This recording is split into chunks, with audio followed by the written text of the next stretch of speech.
is Capitol View.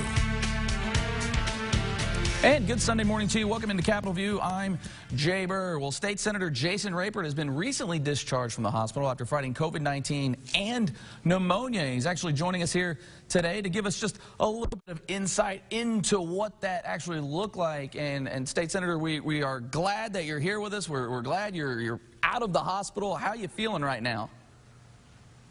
Well, I appreciate you for reaching out to me, and this literally is the first day that I've been told that I have a completely improved x-ray of my lungs.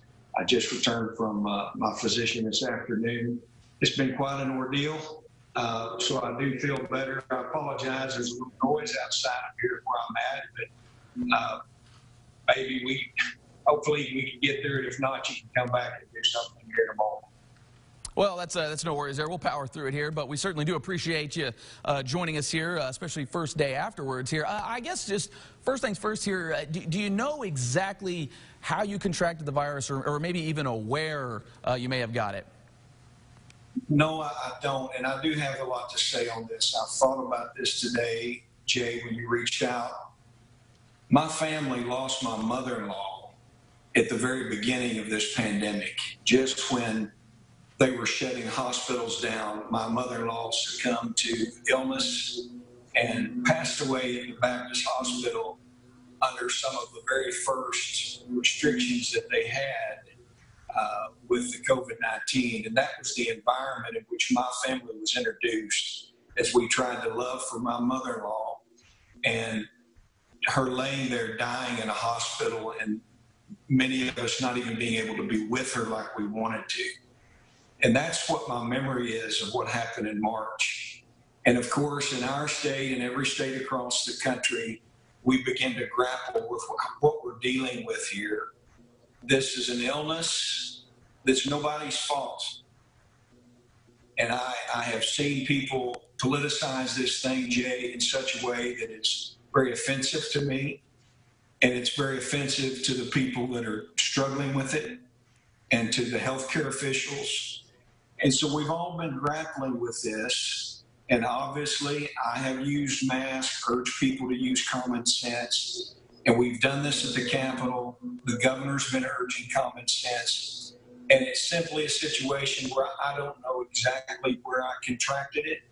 I was social distancing from people, have been for months and months. Did I pick it up at a gas station? Did I pick it up when I stopped through a drive-through? I really don't know. But the fact of the matter, it doesn't. In the end, we're all doing what we can to try to distance and hand wash and do all the right things. And then just people get sick. And so what happened with me specifically on this is that on July the 17th, I came down with fever. And I immediately self-isolated away from all of my family. Fortunately, I had a house structure that I could get away from, to just be away from them. The very next day, I was tested at the Baptist Hospital in Conway, Arkansas. They swabbed me. I was in fever then, of course. I continued to stay away. I had driven myself to the hospital. I then came back and I lay for 6 days with fever. And I was given a call on the 21st of July and told that I had a negative test. So the first swab was actually negative for me. I was sick, so my physician brought me in an isolated room, took a picture, and said that I had pervasive pneumonia throughout my lungs, and that I definitely had walking pneumonia, needed to begin to treat immediately. And he said, if you do worsen, you're going to need to go to the hospital. Well, unfortunately, by the 22nd, obviously, I was worse.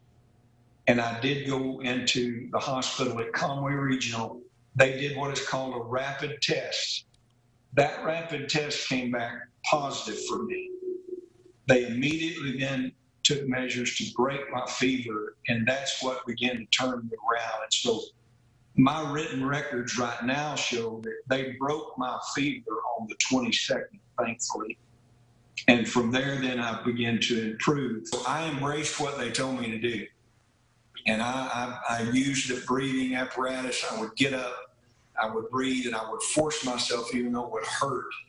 And that really, they told me, they said, you're one of the best patients we've got. You're trying in here. And so I was doing that. But I want to say all of this to you, Jay, and I'm sorry the noise that I've had out here. The fact is that I immediately asked for hydroxychloroquine and the budesonide inhaler that was a nebulizer that you've heard talked about. Mm-hmm. I was shocked to find out that I was told that even though my friends who had improved and been given hydroxychloroquine, they said that they were not allowed to give it to me. Now here I am. I'm one of your elected state senators being told I can't have hydroxychloroquine. Now, it's not the fault of the people that delivered that message to me. It's the fault of the health authorities that give them the idea somehow that they couldn't use a drug that is used on people every day with lupus all over the world and has been saving lives in other countries. Well, let me jump in real quick, State Senator. I don't mean to cut you off here, but Dr. Jose Romero has actually testified before that, you know, he doesn't necessarily agree that the hydroxychloroquine has been a sort of a magic drug, if you will, or been that effective in a lot of cases. Now, he said there are some cases where people have responded to it, but widespread, he hasn't seen that himself. I mean, what would you say to that? Dr. Romero just said those comments today. I saw them. I've had conversations with Dr. Romero. I'll speak about that in a minute. And I will tell you that I'm offended at the mishandling around the country, because there are countries where people are not dying because the prophylactic effect of hydroxychloroquine is working for them. I've led 8 teams, Jay, to Ghana, West Africa, taking malaria medications with those teams. And it's the same class of drugs. There's something very wrong, because here's what I was told. They said, we can't give you hydroxychloroquine, but we will give you resmetiviir. This is a $3,000 to $3,500 per bag drug, and I was put on it for 5 days. Now, let me say this, and I want to hopefully you don't edit out my comments, and that is that I am extremely grateful for my care under the circumstances. And so there's something wrong, and I've pledged to come out of this to do my level best to make sure that patients' rights in our state are upheld in a way they never have been before. We should not be allowing people to get this sick and have to go in and have extra things done for them in hospitals as we've had to do. Now, I will say this again, you have to understand, as I lay in that hospital, I prayed with the doctors and the folks that come in the room, because they're under such stress. And we had people in there on ventilators and floors below me. And I spent my time praying for those people, and I was told that some of those people were coming around, thank God. I'm just telling you, Jay, having gone through this now, it's obvious to me the bungling and the misinformation is frustrating doctors, it's frustrating physicians, it's frustrating consumers, and it really seems to be out of control. And I fear it has been politicized in many ways. One other aspect, I'll keep talking till you stop me, I guess. well, let me ask you this, though, because I know you've been active on your Twitter and your Facebook, and you've had some interesting comments when it came to this. I know a lot of people look at you as a polarizing fellow, but what are some of those things that you've seen? I know you've gotten some good. You've also gotten some bad, too. Well, let me tell you something. I believe in speaking the truth, even if the ground shakes. That's not polarizing to many people. That's refreshing to some. It's only polarizing. I found that people only hate you when they hate the truth. And so I'm going to speak the truth. So I will tell you something I did not expect and has renewed my vigor is that as I lay in a hospital and I begin to get messages from liberal activists wishing that I would die in the hospital. This is recorded because there are voicemails on my Facebook page that I've shared because people are really tired of the vitriol and the hatred that's been poured out in this country, that's driving this nation apart and bringing us to the point where we can't even live together. And I've experienced this, even in the midst of this. People didn't know if I was on a ventilator or if I was near death, and they're sending messages saying it would be a dividend for Jason Rapert to die. Even going so far as to send pictures of my family, Jay, with terrible, intimidating messages referencing my family. And a woman, even on the voicemail, you can go listen on my Facebook page. She said, I hope your whole GD family dies. This is wrong. I'm not going to have an America or an Arkansas where people live under that kind of language coming out of people. And due to time constraints, we had to cut down State Senator Rapert's interview there. But for the full interview, you can head over to our website, krk.com. Coming up, though, they've been asked with spending $1.25 billion. We are talking with the chair of the CARES Act Steering Committee about how funds are being allocated to fight COVID across the state of Arkansas. You're watching Capitol View on Sunday morning. Auto Credit Express, Arkansas's best selection of pre-owned vehicles, and your approved guaranteed. Auto Credit Express, where every vehicle is safety inspected and you drive away today. Ford, Nissan, Chevy, Ram, Dodge, and more. And Sherwood and Pine Bluff and online at expresscarloans.com. Auto Credit Express, auto financing made easy. Here's to those who work the lines. On your feet through double shifts and in double time. Our job is to help you do yours with the comfort, balance, and support you need. You've always relied on the Good Feet store to be there when you need us most. Like now, we're lending a hand to help America get back on its feet with safety measures and procedures in place. We're here to serve you at the Good Feet store. For the past 3 years, we have been your neighborhood bar and grill. The staff you know is still here to serve you. Our award-winning cuisine is returning with exciting new dishes. Our mixologists have crafted new signature cocktails. The patio is set up for your family and friends. The garage doors are open on the Sidewalk Cafe. Let us pour you a peachy keat. We're excited to welcome you back.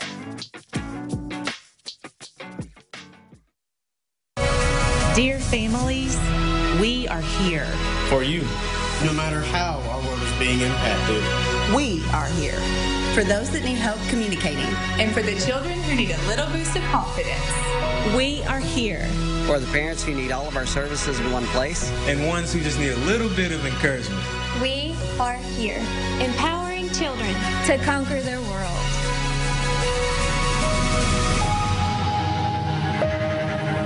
Auto Credit Express, guaranteed financing on Arkansas's best selection of pre-owned vehicles, imports, and domestics. Auto Credit Express is where you find a payment for every budget in cars, trucks, and SUVs. And Sherwood and Pine Bluff and online at expresscarloans.com. Auto Credit Express, auto financing made easy. You're watching Capitol View, Sunday morning talk focused on the political scene in Arkansas. Welcome back into Capitol View. Governor Asa Hutchinson created the CARES Act Steering Committee to allocate over $1 billion of federal COVID-19 aid. And the Inspector General and Chair of that committee, Elizabeth Smith, joins us now here. And Elizabeth, we certainly do appreciate the time. I love the background there. Is that Petty Jean State Park, I believe? Yes, it is. It's one of our favorite places. Fantastic. Let's get into it here. You know, what's this process been like for you guys? Because, you know, you think of $1.25 billion, that's an awful lot of money, but a lot of times when government starts to get a hold of it, that stuff can get snatched up pretty quickly. So how have you guys been in trying to just not throw money everywhere? Well, we've tried to, at the beginning, we had some immediate needs that needed to be addressed, obviously, but as you know, we had some continuity of care payments that went out through the Department of Human Services, so we could make sure we would have employees staying in the hospitals and nursing homes and continuing to work so they would take care of our most vulnerable population, especially people who had COVID. Also, the Ready for Business Act, the Ready for Business grant came through so that we could get people working and have dollars in their pockets so they could make purchases. So we kind of started out pretty quickly with those things. And then we've been really trying to determine what the needs are here in the state. And we've received a lot of proposals, and we're trying to go through those. The federal dollars have come into the state, and then the state is administering those dollars. I know one of the big things has been just being able to stretch out Arkansas's internet, you know, whether it be telemedicine, through education, all those different means in which high-speed internet is going to be needed. You've doled out a lot of money for that. How important has that exact topic been throughout the process here? Yeah, so broadband has been a very important topic. As you know, when we closed schools in the springtime, a lot of children didn't have access, a lot of families didn't have access to broadband, but there are limitations on the funding. So it'd be great if we could just use the funding and solve the broadband problem through this funding. But our limits are that we have to utilize the funding before the end of December of this year, 2020. And as you know, sometimes it takes a long time to put the broadband into the ground to make the connectivity occur. So we did grant, I think it was a total of about $21.3 million. There was two different aspects of that for some things that can happen now that will be helpful in this year and that we'll be paying dollars for in this year. And then also too, just, you know, the governor has said from the beginning here that testing and the contact tracing is really what's going to help in this fight against this pandemic here. Obviously, there's been a lot of different aspects of that. How have you guys tried to weed that out and to be very specific in where some of this CARES Act money goes and to make sure it's going to that purpose? Yes, it's very important that we have testing and that we have contact tracing. And the Department of Human Services has really been working on that, as you know, to make sure that we can get those contracts in place and get those tests done and the contact tracing performed.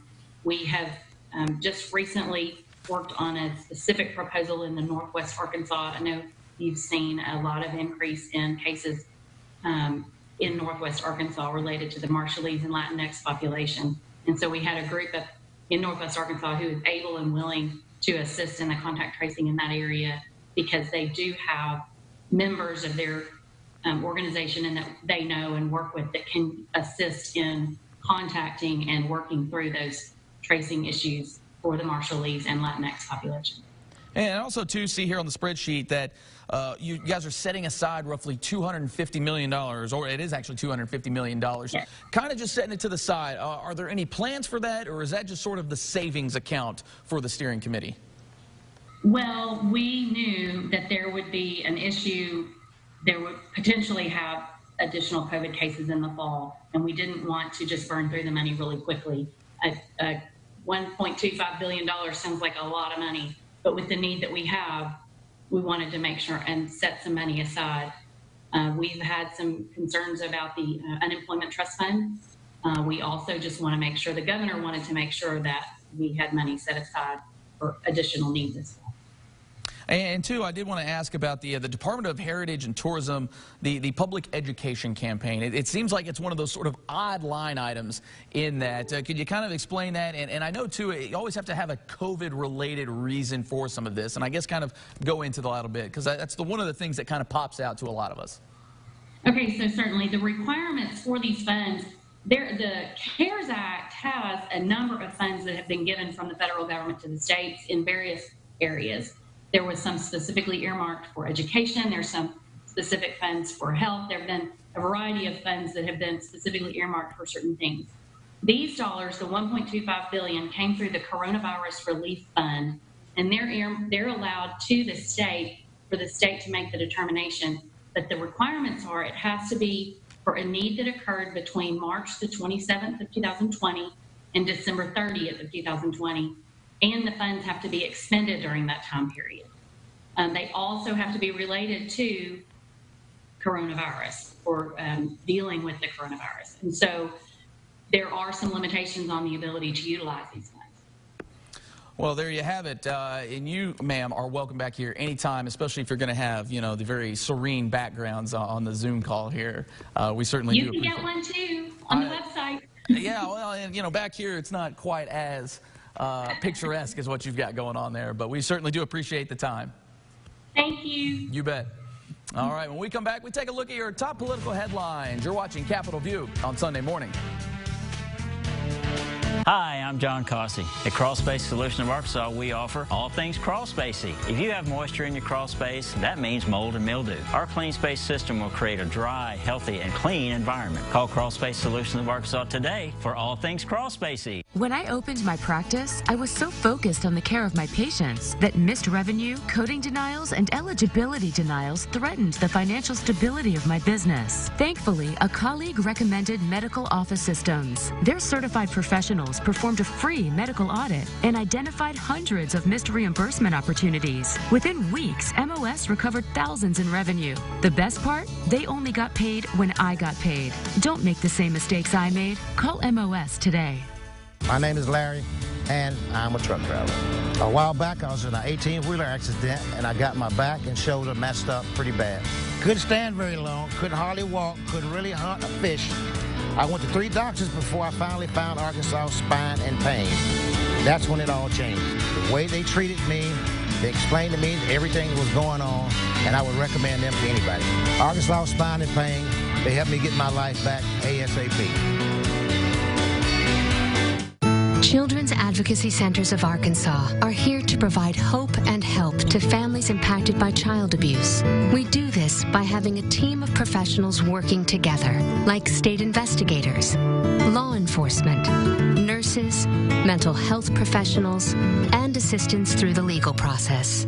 One team, one voice in a safe, child-friendly place. Children's Advocacy Centers of Arkansas. Compassion, healing, hope. Hello, folks. It's Joey and Ryan here at Red River Dodge Chrysler Jeep in beautiful Heber Springs. At Red River, we deliver. That's right. We're going to give you an easy buying process. All you have to do is go to our website at redriverdodge.com, pick out a vehicle, and we're going to have professionals waiting for your phone call. And with finance, we will do everything online and secure. I promise you, the easiest buying experience you've ever had. So let us make that beautiful drive from Heber Springs to your driveway with your new Ram Dodge Chrysler Jeep during the summer clearance event. Flattening the curb is everyone's responsibility, so it's time to mask up Arkansas. Strike a pose in your mask. It could be featured on the KARK Noon Show. Send your photo to pics@KARK.com and mask up Arkansas. Sponsored by Little Rock Family Dental Care. You're watching Capitol View, Sunday morning talk focused on the political scene in Arkansas. And welcome back into Capitol View. Our D.C. correspondent Joe Khalil talked one-on-one with President Donald Trump about reopening schools and voter fraud.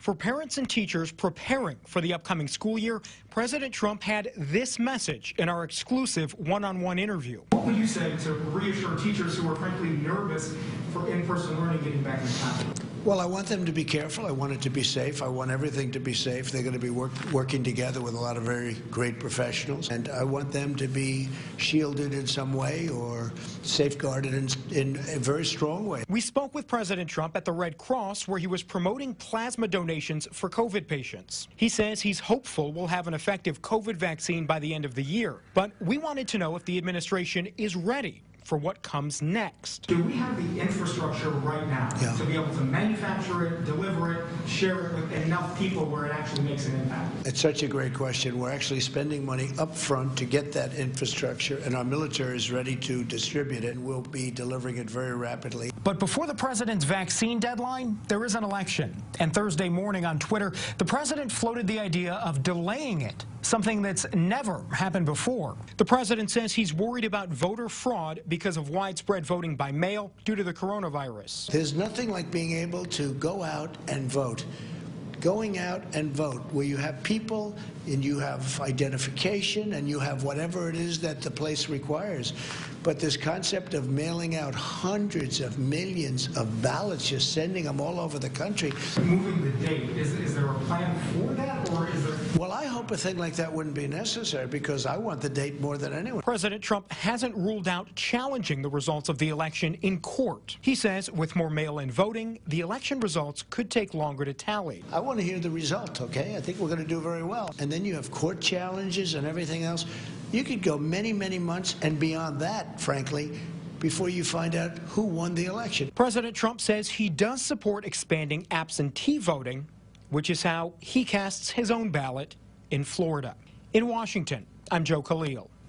Thank you, Joe. Former Republican presidential candidate Herman Cain has died after a battle with COVID-19. He was diagnosed with the coronavirus in June, 2 weeks after attending President Trump's campaign rally in Tulsa, Oklahoma. Cain ran for president in 2012. He was also a business executive at companies including Burger King and Godfather's Pizza. Herman Cain was 74 years old. Governor Hutchinson tweeting on Cain's death last week. He writes, Herman Cain lived the American dream. A son of a janitor, barber, and chauffeur, he rose to the pinnacle of business and politics. His determination and dedication to his values are admirable, and he will be greatly missed.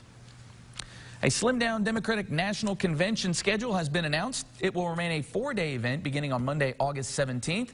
And while Milwaukee remains the host city, most of the convention will be virtual, with most delegates and members of Congress asked not to attend. Joe Biden is expected to speak in Milwaukee Thursday evening to accept the nomination. His vice presidential running mate will be nominated and speak on Wednesday evening of that week. An independent presidential hopeful is looking to secure a place on the November ballot. Jade Simmons, who is from Houston, Texas, needs to secure 1,000 signatures to be on the ballot here in Arkansas. She knows it's a tall hill to climb, but thinks America is ready for some new blood. But we are living in an unlikely time. And what studies are showing is that most of America right now feels politically homeless. We believe this is a different time, requiring a different candidate, and Americans are finally ready to do something different. Simmons has until tomorrow to turn in those signatures. For more on this potential candidate, you can head over to our website, krk.com. And we are back to wrap it up after this. You're watching Capitol View on Sunday morning.